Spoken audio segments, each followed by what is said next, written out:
ये तस्वीर जो आप देख रहे हैं ये किसी ऑपरेशन का सीन नहीं है, जहां 60 हथियारबंद जवान 15 गाड़ियों काफिला पुलिस कमिश्नर के दफ्तर में जा रहा है।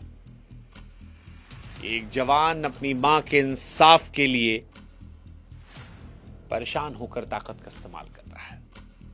और सवाल यह है कि अगर एक फौजी को न्याय बुलाने के लिए बटालियन बुलानी पड़े तो इस देश में हमारे आपके जैसे आम आदमी के सिस्टम में क्या हैसियत है। मामला कानपुर का है। आईटीबीपी के जवान विकास सिंह अपनी मां को इलाज के लिए अस्पताल में भर्ती करवाते हैं। परिवार का आरोप है कि इलाज में कथित तौर पर लापरवाही हुई। उनकी मां के हाथ में इंफेक्शन बढ़ा, हालत इतनी बिगड़ी कि डॉक्टरों को कोहनी के ऊपर से मां का हाथ काटना पड़ा। पर असली सवाल सिर्फ इलाज पर नहीं आया, उसके बाद सिस्टम के रवैये पर आया।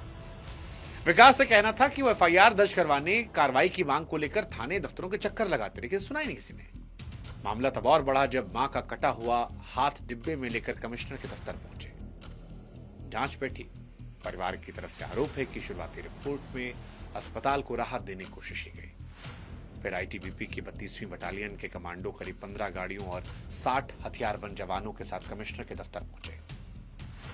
तब जाकर इस मामले में निष्पक्षता से जांच शुरू हुई और रिपोर्ट में डॉक्टरों की लापरवाही की बात सामने आई।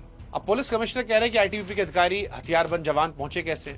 ठीक है, ये सवाल जायज है। तो जवान की माता का हाथ कट गया है, उसी रिलेशन में मैंने कल जो है सर से अपॉइंटमेंट लिया था। मैं कमिश्नर सर से मिलने के लिए आया था। क्योंकि कानून सबके लिए बराबर है, लेकिन जो बड़ा सवाल है वो ये कि अगर वो जवान अकेले लड़ता और बटालियन ना खड़ी होती तो क्या वो जो कार्रवाई की बात अब कही जा रही हो जाती?